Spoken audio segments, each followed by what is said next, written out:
So it's my pleasure to introduce Kamal Jain, the theory math speaker for this week. So Kamal got his PhD from Georgia Tech in 2000. He's been since then at Microsoft Research Lab and eBay, more recently eBay Research Lab. We overlapped for 4 years at Microsoft, working together, trying to get their ads along their search page to work a lot better.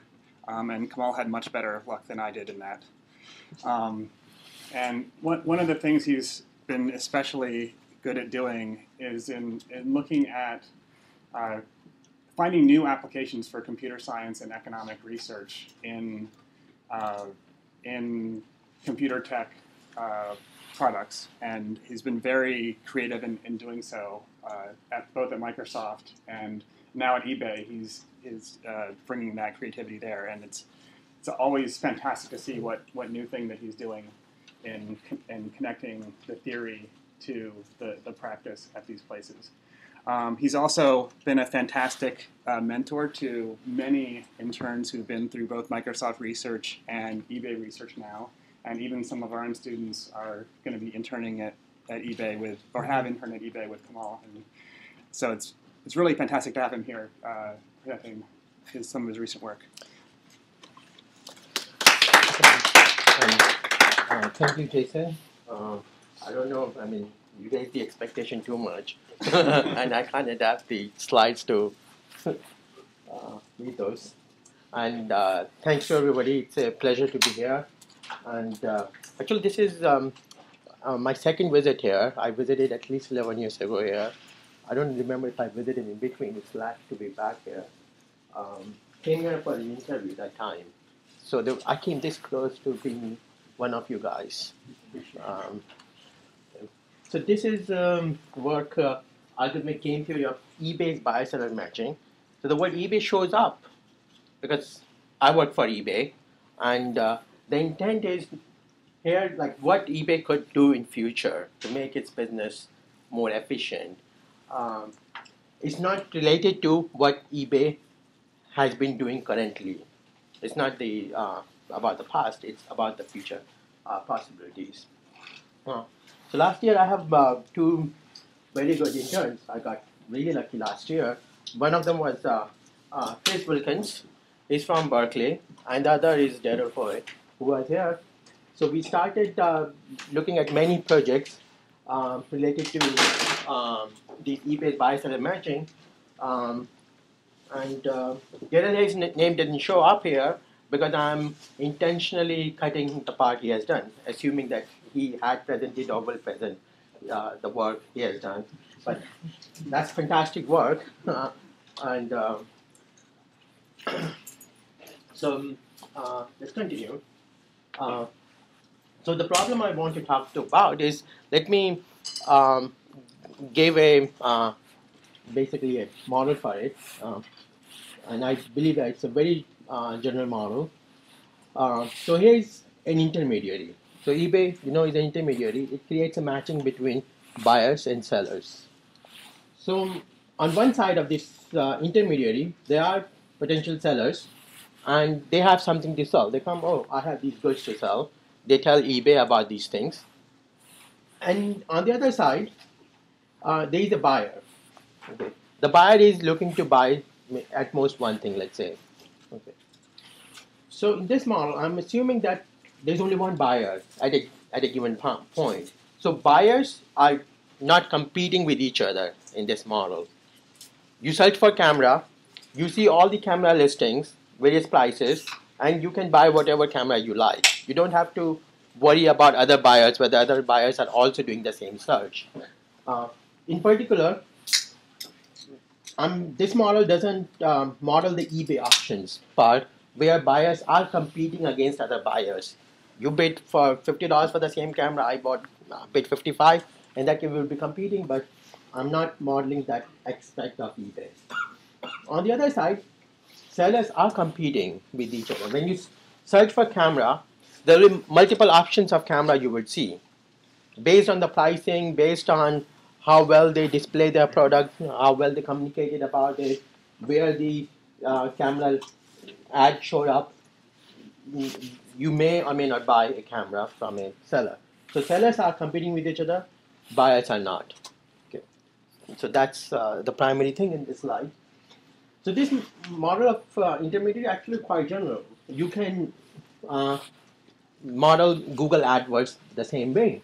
That when you search camera on Google, of course in the center you have all kinds of reviews, but on the top and the side you see ads where people are trying to sell you a camera when you search for camera, and so it is a similar model that these sellers are trying to compete to be there on the Google's page, and also in order, I mean, the competition is how much they offer to Google to be there, how good the text they write, what happened when you click the ad and go there. So all the way, I mean, they're trying to sell you camera there.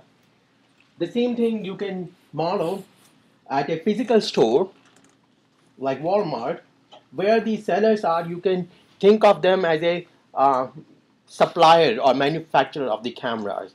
There will be various manufacturers, in this case maybe Panasonic, Sony, Canon. They will be saying, okay, Walmart, try to please sell more of our cameras. Okay. And it is a similar kind of model. So this is, I think, a general model. The question is, the matching is, this intermediary is facilitating a matching between a product and a buyer. Okay. And all these three companies have a very different user experience and very different business models of doing so. Okay. So let me try to abstract out more commonality between these companies. So what is the common thing between user experience? So these companies have a notion of, let me call it a shelf. So these shelves have various positions where they can put their cameras. So Walmart, for example, the camera is actually put on a physical shelf, various cameras. On Google, you can think of the right-hand side of the search page as a camera shelf where various camera ads will be shown. On eBay, the entire page is a shelf. When you search for camera, what you see is you can say a shelf of cameras which eBay has to offer. And these shelves have various positions. Some positions are most visible. For example, in Walmart case, it's known that things on the shoulder height are most often picked and inspected by the consumers. Things at the bottom are less likely, and if for a short person like me, things at the top as if it doesn't exist. I'm not going to call somebody, can you pull that? Unless I'm with Jason. So same thing on the virtual pages of Google and eBay, that the top ads gets clicked more often than the bottom ad. And on eBay also, it's just natural people scan the pages from top to bottom. So this is an example of eBay. This ad will be more clicked than potentially this one. Yeah. And then same on AdWords and Walmart, already talked about. So these are like certain things common between the user experience they're trying to do and the business model. And there is a certain differences also. So on the eBay, the business model is pay per transaction. That means eBay makes bulk of its money when a seller successfully sells an item to a buyer. Let's say there's a 10% commission rate. If you sold something for $100 to a buyer, then eBay will take a 10% cut. Okay. The cut will differ for different categories, but it's a commission whenever a transaction is completed. On the Google, the bill is formed when somebody clicks an ad. Okay. Afterwards, it's up to the seller to make a sale or not. At Walmart, the business model is the price markup. Okay. So Walmart gets, let's say, a TV from Sony for $700. It's up to Walmart whether to sell the TV for $800, $900, or even at a loss leader at $600. So it can add up its markup and then try to sell it. Another model you can think about is Costco, where buyers upfront pay a certain fee to the right to buy goods which are pretty much sold at the cost. So the question, so in this talk, I'll talk about the first two business model. I'm not thinking about third and fourth for now. So the question I wanted to ask is, let's say if we know the buyer's demand curve, that this is the demand curve for buyers for a certain product, we know the conversion rates, okay, like 1 out of 10 clicks converts. And the question I want to ask is, are these two business models, and we can ask for all four, but are these two business models statistically equivalent? What I mean by that is that suppose we know that 5 out of 100 product page views or 5 out of 100 clicks result in a sale. Is charging $10 on a sale the same as charging 50 cents? So if you charge $10 on a sale on 100 clicks, you will collect $200. I think I have a, oh no, I'm wrong, sorry. This is 5. So if you charge $10 a sale, on 5 sales happen, you make $50. If you're charging 50 cents on a view, 100 views happens, you will still charge $50. So are these two models statistically equivalent in otherwise? Okay. So I'll do one simplification. So I have this notion of shelf where various position on the shelf has a different attention factor. More people are going to pay more attention to the shoulder height shelf versus bottom shelf. So here, for simplicity, I'm assuming that I have only one position. The entire page will show one product. If you type camera, here is the only most relevant camera ad for you. If you go into Walmart, I'm looking to buy camera, you go walk into camera aisle, you will see one camera only. And you can inspect it, it's up to you to purchase it or not. Okay. So it simplifies certain things. So now we've simplified the user experience. Now let's look at the seller. So there are different sellers. They are competing to be in that position.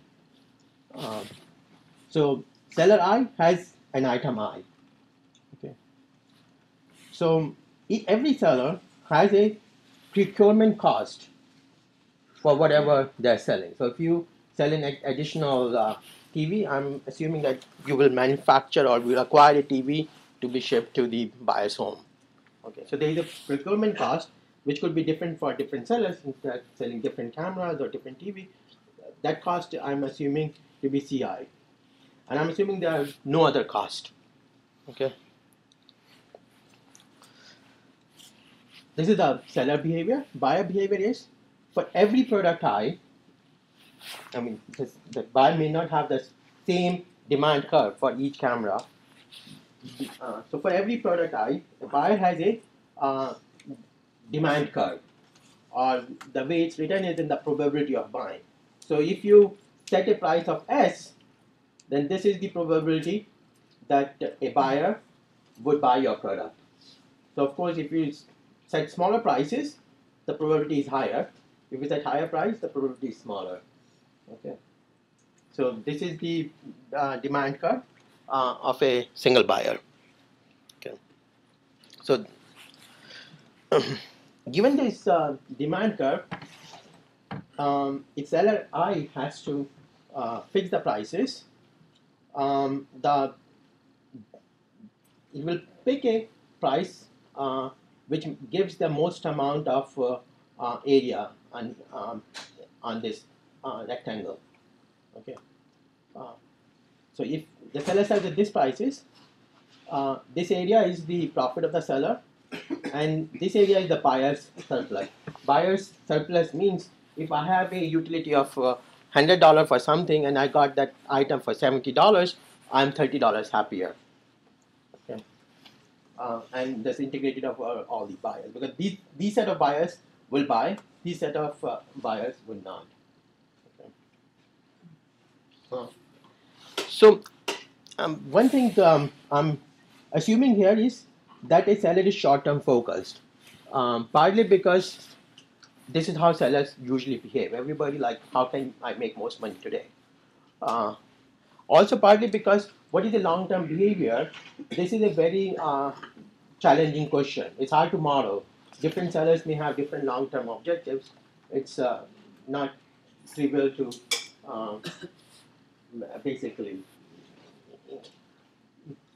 it's not trivial to model that, and there may not be any consensus even if you end up making one model.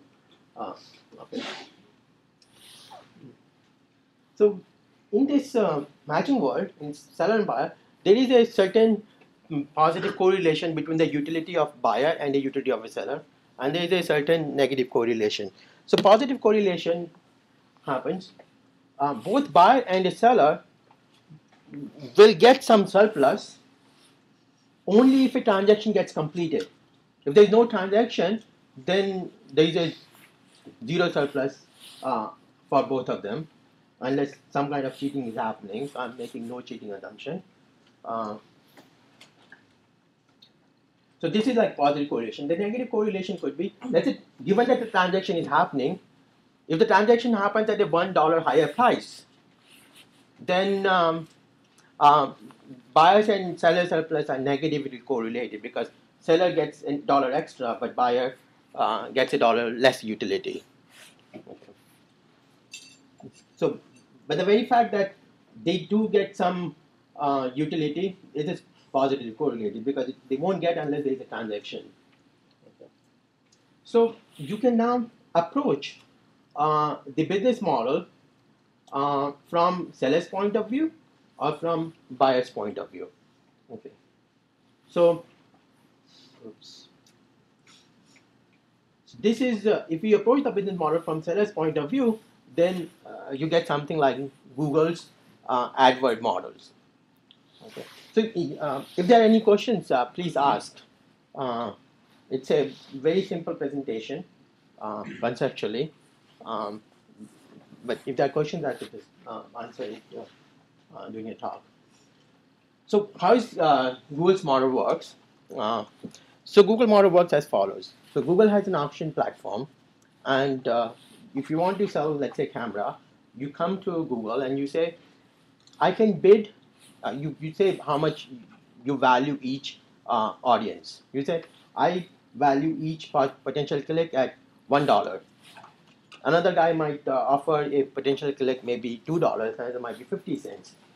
So how much you bid per click, let's say, since a single slot Google auction is truthful, you will compute the following fact.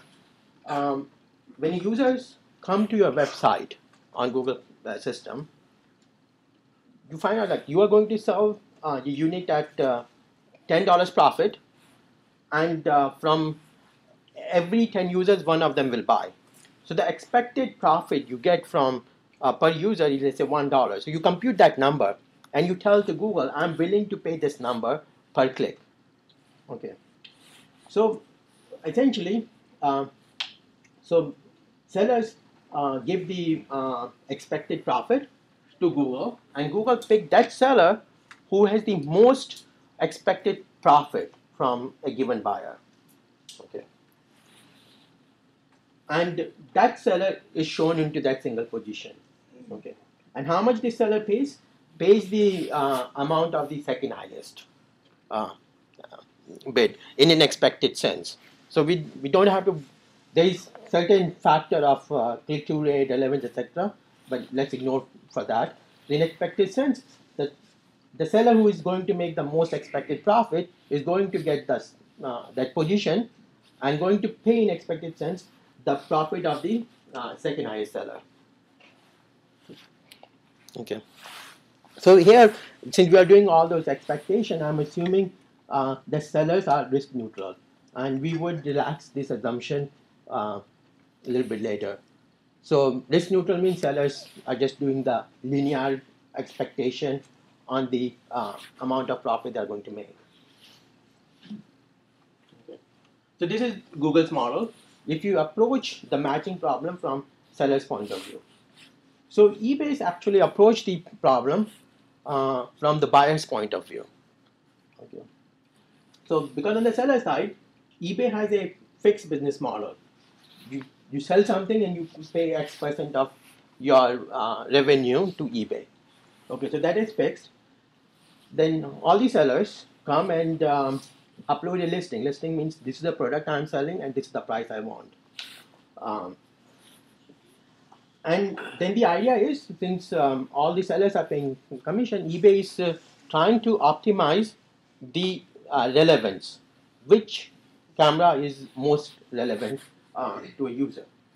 Now, how is relevant defined? I don't really know. It's a subjective concept. So let me define the relevance for our purpose. Let's say expected consumer surplus.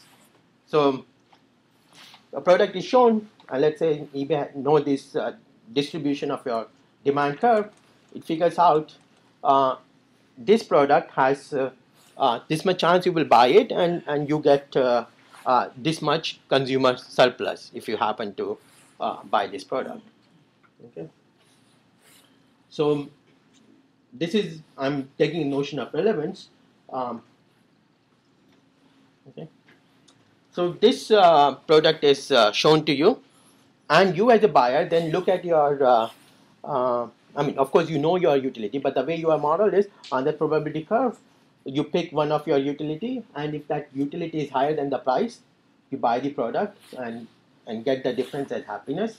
If it is lower than the price, your utility, you just walk away. Okay. So how do we compare these two models? Okay. Yes. Another question. Mm-hmm. So there are multiple sellers Yep. on eBay, and Multiple sellers, but you are shown only one. I'm assuming there's one slot. We can come to multiple cases later. So. but okay, so good.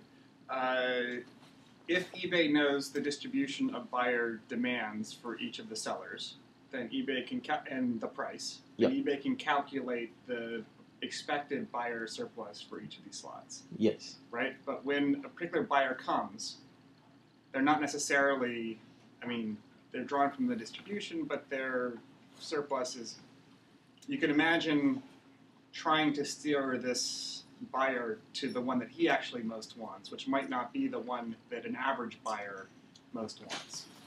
Yes, so you could say that the eBay might have more information about a particular buyer, but let's say the demand curve reflects all the existing knowledge of eBay.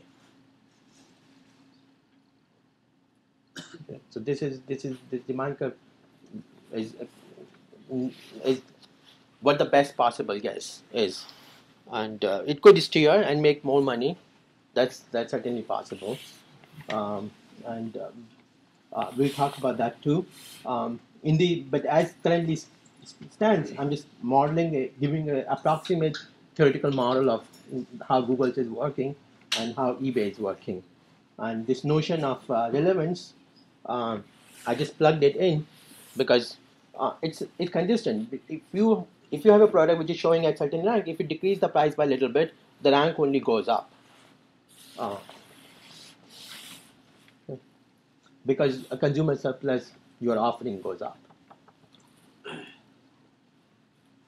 So how do we compare these two models? So it's hard to get data about these things because you can't really have apple to apple data unless eBay goes and implement both the models and somehow to certain sellers shows one model and another. I mean, that's a very big technical undertaking.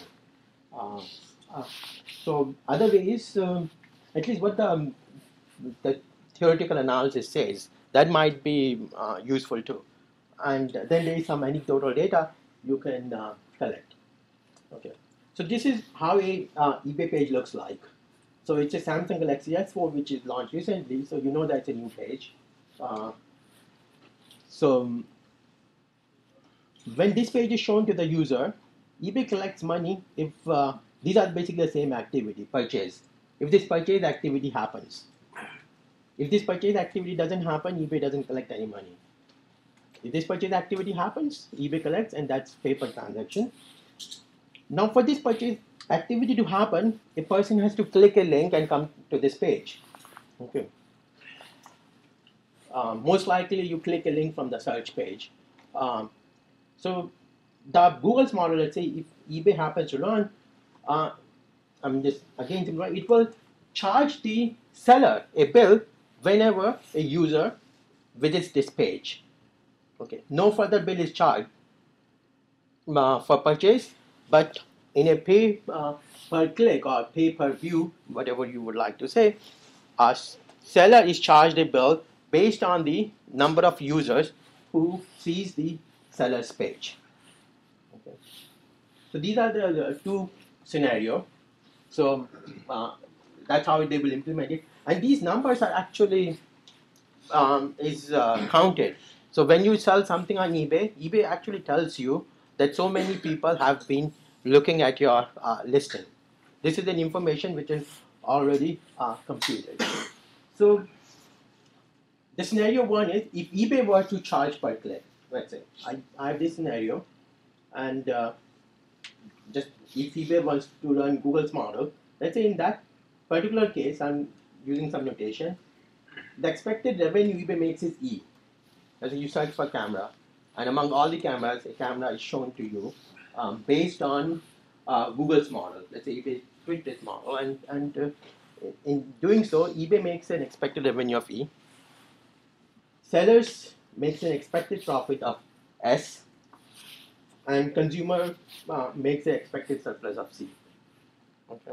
Let's say these are three just notation for reference purpose. Let's say scenario 2 is exactly the eBay's current model, where eBay is charging some X percentage commission. Now, to make a fair comparison between these two models, let's say when eBay switches the models, it keeps its revenue constant, because I have three numbers, E, S, and C. eBay's revenue, seller's revenue, and consumer surplus. So to compare these three numbers, let me fix at least one of them. So let's say this X percentage happened to be the case that the revenue of eBay, if it were to do pay per click model, or will be the same as in pay per transaction model. Okay, the attributes are set that way. Now the question I'm most interested in, so once the eBay revenue is equated in these two models, what can you say about the seller's expected profit and consumer's expected surplus? Is it higher in scenario 2 or in scenario 1? Maybe seller commission is higher in scenario 1 because scenario 1 was ordering according to the seller profit, and scenario 2 is buyer focus. It may happen that consumer surplus is higher here, but the seller surplus is higher there. It may happen that for both the cases, scenario 2 is better, or it can happen the other way around, that for both consumer surplus and seller profit, scenario 1 is better. So does anybody want to make a guess? Like, I actually have a question. Yeah. For us to be able to compare these two models, the buyer's decision has to be unknown until the buyer views the page, right? Yeah. So we're imagining the buyer is modeled where their value is from this distribution. Yeah. At the time they view the page. Yeah. And then if it's above, they'll buy it, and if it's below, they won't buy it. Yes. But they don't know beforehand. Like, they're not seeing a listing and saying, "Oh, there's the price." They don't even bother clicking on it. Yeah, so that's a very good question, because eBay does show the prices upfront also. So you could say the clicking behavior could be influenced. But let's say the price is not shown beforehand. Or if it's done, you can just make my comparison as a paper impression. Okay, that's a very good question, because the price is shown could influence the buyer's behavior. So So when the buyer shows up on the page, you can say that it's a conditional buyer. But the buyer only shows up when the utility is more than that price shown. So let's say the price was not shown, or even if price was shown, it looked like a random number because the buyer had not inspected the entire item. Do we still have multiple sellers? So there are multiple sellers competing. There are multiple. So there's a buyer who shows up, and eBay determines which seller to show. Which sellers to show. And yeah, eBay determines which sellers to show. Either eBay charges the seller to show the ad and then makes no commission when if it's bought or not. Yeah. Or eBay shows the ad for free. Yeah. But then makes a commission if it's bought. Yes. So these are the two, and in which case, consumer. Let's say. And if eBay didn't get to choose which seller, if there's one seller, they'd be the same. If eBay didn't get to choose, if there's one seller, then eBay is essentially making. You can say if there's no reserve prices, it's in the click case, it's making zero. So in that case, eBay has to set up a some reserve price to make the assumption true that the revenue is the same. Okay. So let's say in that case, in the per click case, the seller would have to pay reserve price. Yeah. So there's one thing, you just have to set a reserve price. Yeah. And they should be the same. But so now there's this choice that eBay makes in which one they show. Yeah. Which might make them different.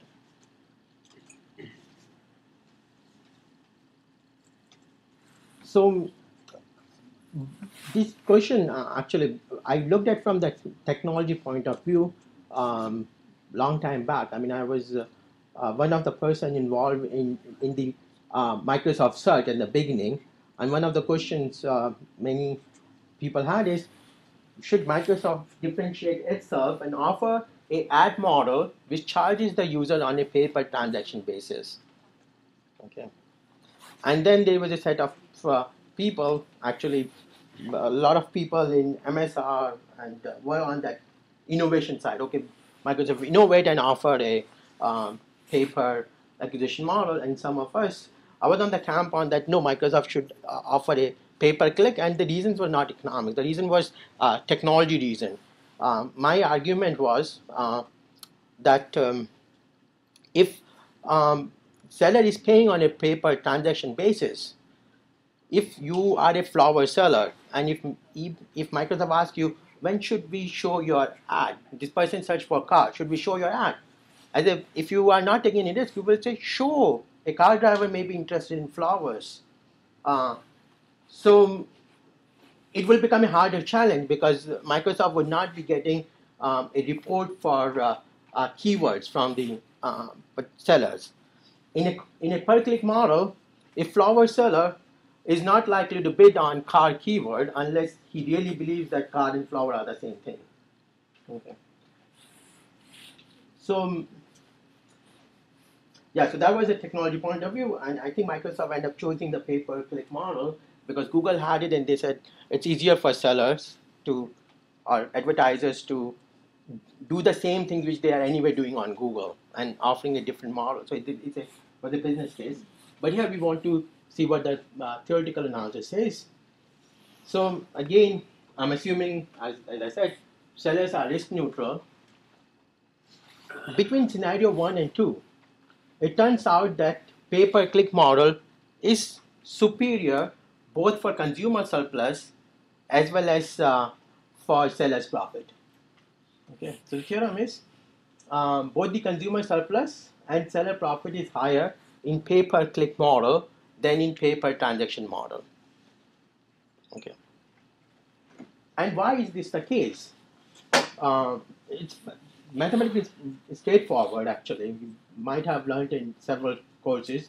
If I say it this way, in the per-transaction fee model, it acts as a marginal cost because a seller will pay a fee only if the item is sold. Whereas pay-per-click fee model, the fee paid to the intermediary acts as a sunk cost. Effectively, I'm a seller, let's say in both cases, And in pay-per-click model, I say that if I decrease my dollar price, I'll get a lot more customers. My conversion rate will increase. In the pay-per-click model, I am the only beneficiary of increased conversion rate. In a pay-per-transaction model, if I'm doing more conversion, I have to pay a fee more frequently to the intermediary, which reduces my incentive to price lower. So let me show it graphically. In the pay-per-click model, this price, at what price I'm going to sell, doesn't get affected by how much I paid to get the customer on my website. It's a sunk cost. So when I have paid to get customer on my website, I should try my best to make the most amount of profit from that customer. Okay. Where in the per transaction model, the eBay's fee will essentially increase my marginal cost of the product, and when I compute a new optimum, this optimum will be at a slightly higher price than this. So when it is slightly higher price, of course, buyer surplus is lower. Higher price means lower buyer surplus, and this rectangle area is smaller than this, and that's by contradiction. If this area was larger than this, then this rectangle area will also be larger than this area, which is a contradiction because this is the biggest rectangle area here. Yeah. So let me give you a working example. We talked about this Samsung Galaxy S4. Let me assume that for a seller, just numerical example to show the same thing. Procurement cost for this phone is $450. You can order any number of phones from Samsung. A phone comes to your warehouse for $450 and you can sell it further. Let me assume that the demand curve is linear. So just for the numerical example, but the theorem works for any shape demand curve. Okay. If I'm trying to sell this phone for $1,000, probability that you will purchase it is, let's say, 0. If I'm trying to sell the phone for free, everybody will say, yeah, I want one. So the probability is 100%. And otherwise it's linear between these two. Okay.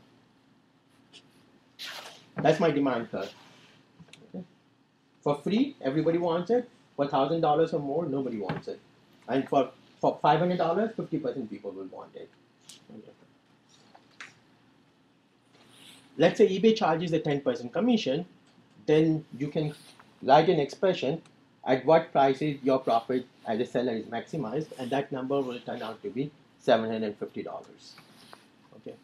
At $750, since the demand curve is linear, 25% of the people who inspect your Samsung Galaxy S4 will buy it. Okay. So out of 750, 10% commission, eBay makes $75 per transaction. Per transaction on a per click basis, it makes 25% of 75, which is $18.75 on every page view of the Samsung Galaxy S4. Okay. And how much money seller made? Seller made $225. $750 is the selling price minus $450 is the procurement price. So $300 is the total price, total profit. But out of $300, 75 is given to eBay. $225 is kept by the seller as a profit, and 1/4 of that is $56.25 per click, and that's the optimal. But if you were to charge, let's say eBay set a reserve price of $18.75, this number here on a per click basis, and sell it to sellers, this per click, what's going to happen? The optimal price for the seller will turn out to be $725. It's no more $750, so buyers get a $25 more benefit. That $25 cheaper price means 2.5% more buyers purchase it. Okay. eBay still made the same per click since I equated that number, and seller actually made $56.87 essentially, slightly more than what they were making per click. So it makes a big difference to the buyer. The price of the phone dropped by $25. Okay, on a per click model. Okay. So that's I think a useful insight for eBay to learn. So Now let's try to extend the theorem. So we try to extend the theorem on multiple slots, and it seems the theorem it needs further assumption to make it work. It doesn't work for multiple slots. There are very contrived examples which MATLAB found for us.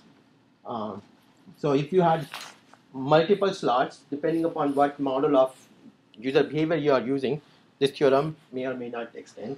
But I think its message does stand though.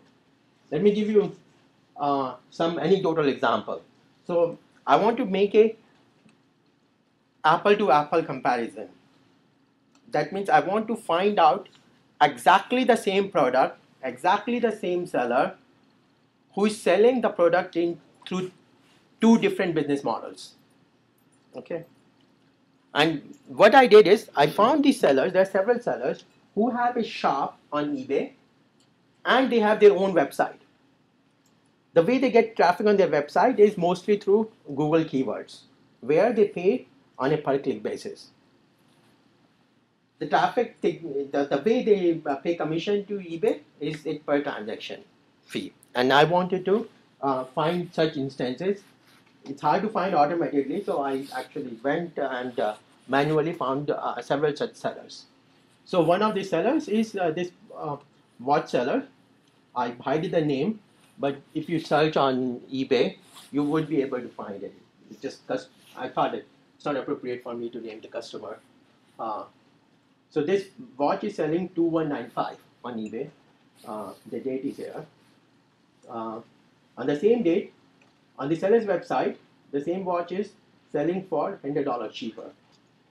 Okay, and this is, you can find lots and lots of such examples pretty trivially. Okay.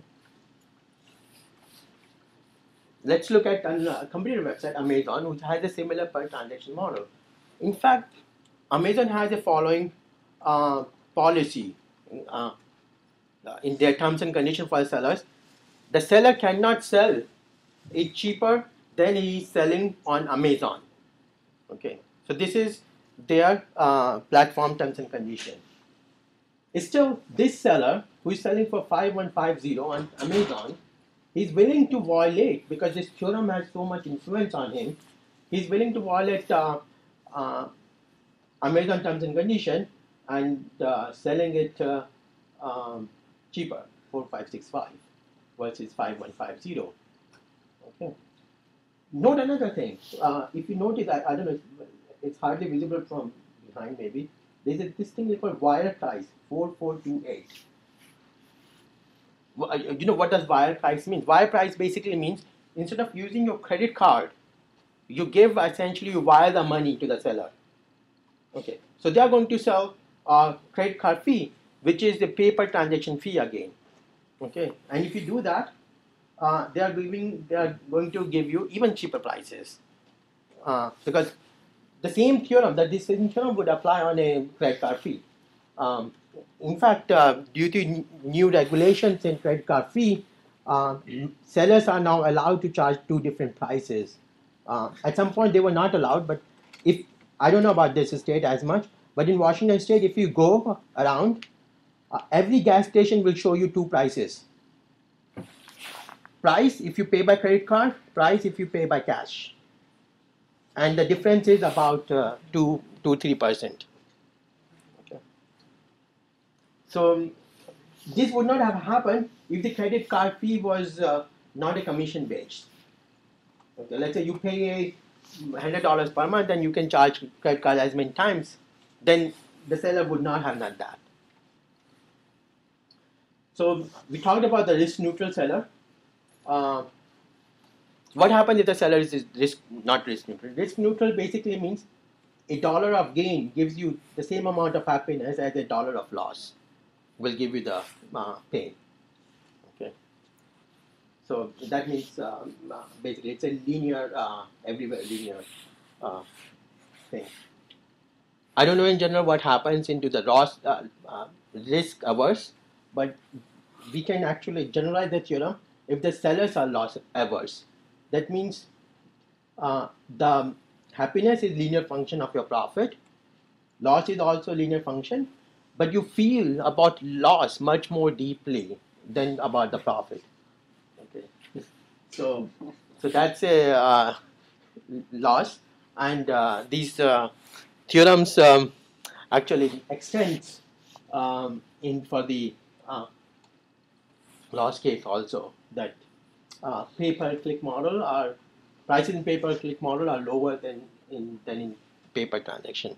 The primary difference which plays out in the maybe I should talk about this in the next slides. So this thing like paper transaction has higher prices happening because the paper transaction prices are set as a commission. Okay, but if you could actually, if you wish, in a paper transaction prices, you can force the sellers to have a lower prices if you have some idea about the right prices for them. And one example is Kindle Direct Publishing. Has anybody published on Kindle here? So Kindle Direct Publishing, you write a book and just upload it to Amazon and say, sell it for me. Okay. And there the it's a per transaction prices. Here is the fee structure. If you price the book at most $10, $9.99 or less, you collect 70% of your royalty. That means you are paying only 30% commission to Amazon. But if you price the book more than $10, you have to give, you get only 35% of the royalty. You get only half the royalty. Your commission to Amazon now jumped to 65%. So that means it's good for you to price the book at $10 than at $15. Because if you price the book at $10, you collect $7 in your pocket. But if you price the book at $15, you collect only $5.25. So either you price the book until 10 or maybe about 20. I mean, this is again approximation. There are few more terms and conditions and few more charges in Kindle publishing. Okay, so you can force it. So that the theorem requires that the model of commission is either linear or either proportionately decreasing. Okay, it's not. You could potentially have a structure where the commission is like a tax. More you earn, bigger percentage you pay. Then this theorem may falls apart. So, qualitatively, why should paper transaction? If paper click model is superior for both consumer as well as for sellers, why should we have a paper transaction model? One big reason is that it's less risk for the sellers. Okay. So in search engines, it's very hard for small sellers to participate, because if you search for, let's say, pizza on Google or Bing, more likely you will see the ads from the top pizza chains because they have staff to handle that technology. But you may not find ad from the corner pizza joint who just knows how to make pizza, doesn't know how to bid on Google. You may not get that pizza ad. Okay. So that's probably the single biggest reason paper transaction model, that it's simple for the sellers. So what is the disadvantage for paper transaction? Or you can rewrite it, what is the advantage of pay-per-click model? The biggest advantage, so the prices are lower, it's just one thing.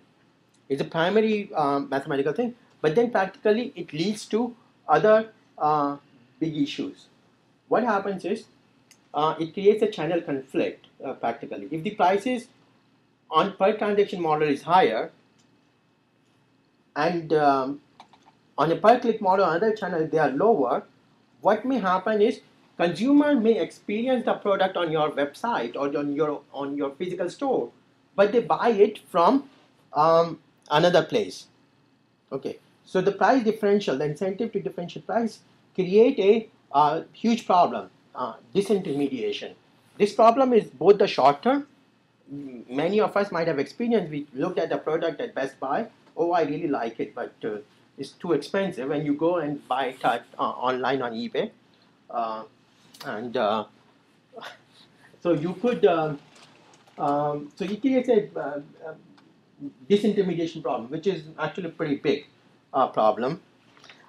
This I talked about the short term, but for a company like eBay, it created long-term disintermediation problem too. There are many sellers who were really small. They started their business on eBay. It's so easy. They went to China, big suitcase full of goods. I mean, I know some sellers who do that, and then create a listing on eBay and sold it. But over time, it creates an incentive for them to actually open their website. And so many of the disintermediation problems are pretty long term. Yeah, so I have a question about like 2 slides before, please. So about you said about the pizza example. So yeah. The bad thing for him is that he will not get enough exposure. But I see that as a disadvantage also as. No, the pizza is that he doesn't even. The bad thing is he cannot risk management is a very technical job. He may not have that skill, so he doesn't even participate on Google. So you lose that customer if you just insist on pay-per-click model. You mean in the sense that he doesn't have the data to say that 5 people out of 100 will buy? Exactly. So he doesn't have all the ability that this is the amount of bid he should make because he's making so much profit per pizza, and out of so many will become regular customer. All that data analysis he or he may not have. So it's a disadvantage.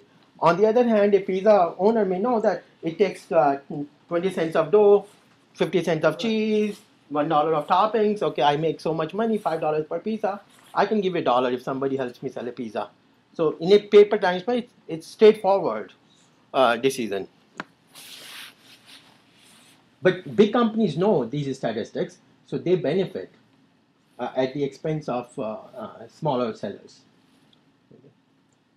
So one possible optimal choice for eBay could be to offer a pay-per-click model to the big sellers. They are like Toys R Us, for example, selling on eBay, drugstore, and there are like hundreds of big sellers who sell on eBay. And these are the sellers who have been doing business on Google also, so they have all the technology to manage the risk. So another example is, so Seattle is where I live, is a retail capital of the country. Then of course Amazon is there, Costco is there, and there's many like subsidy store head office for many stores. So Hointer is one of an interesting startup there. Now they have some stores in Palo Alto also. So it's a startup who is done by a past executive of Amazon. She resigned and started the startup. So what is Hointer? Hointer is a clothing store. Right now they're focusing on men's jeans. So you can buy a pair of jeans there. And the idea is the following. So in the back end, it's like pretty much like a shoe store idea, where you look at the shoes and you tell the store person to bring the right size of the shoes you like and you try out. Okay. So in this case, they have a display area where they put all the jeans. You go around and whatever jeans you like, you have to install an app on your phone. Whatever jeans you like to try, you just scan the barcode of the jeans and you tell your app what is your size. And you go around and just keep scanning, and after that you say, I want to try it out. Then the app will tell you, go to the trial room number 3. You go there, all the jeans you picked are already there. It's currently done by human, but the idea is that robots can do it. Okay. So in the back end, the store is packed pretty densely because the mechanics auto system can bring all the things you want to try. If you try a jeans in the trial room, say, I wish I can try half size lower or bigger, then you can just order from your phone and the different size will show up in the. So, I should have a video here, but I was not sure about the internet connectivity.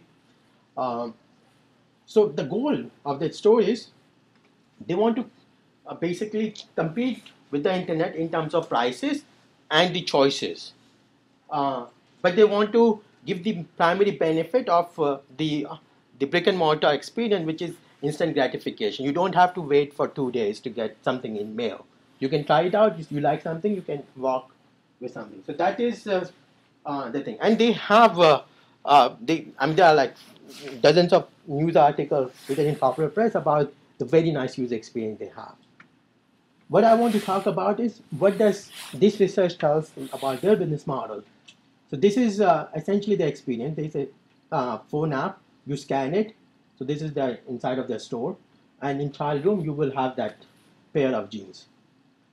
So this is so should they charge $20, let's say, when a pair of jeans is sold, or should they charge, let's say, $1 because this activity is now registered?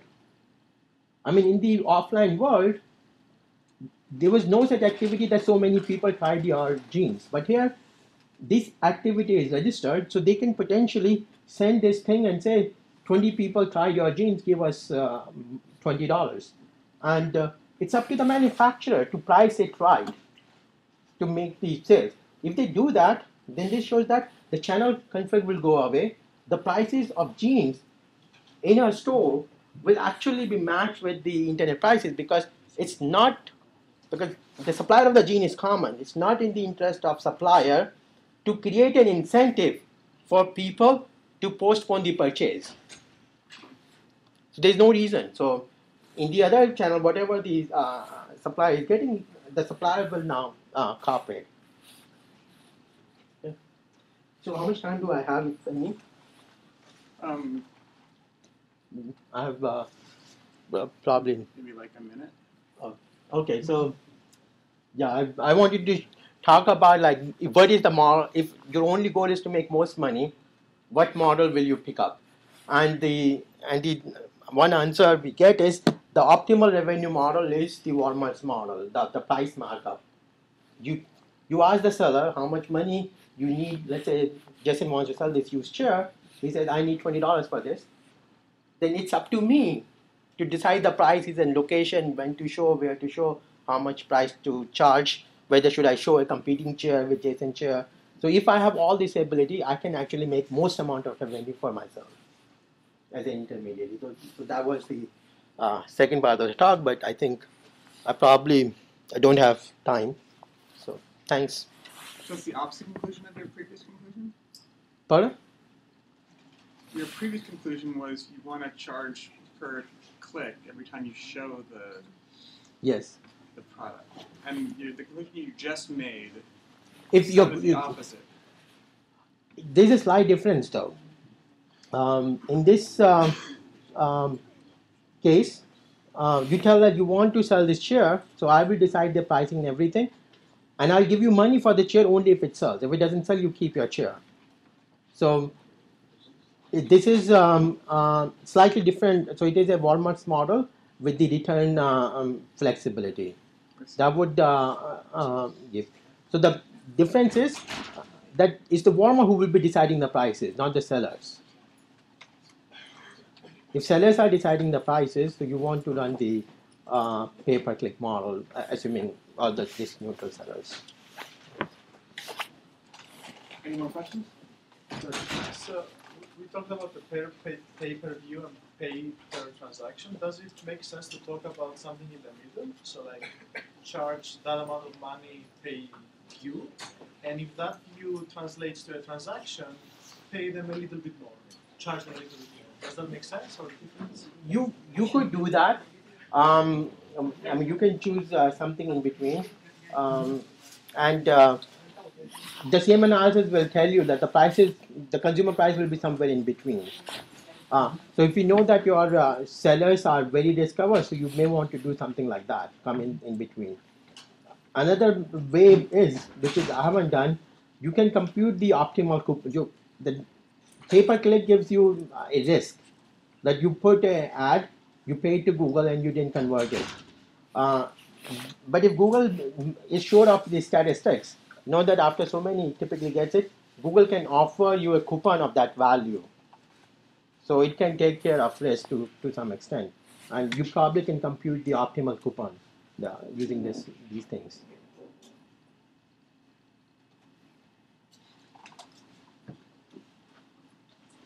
All right, thanks a lot.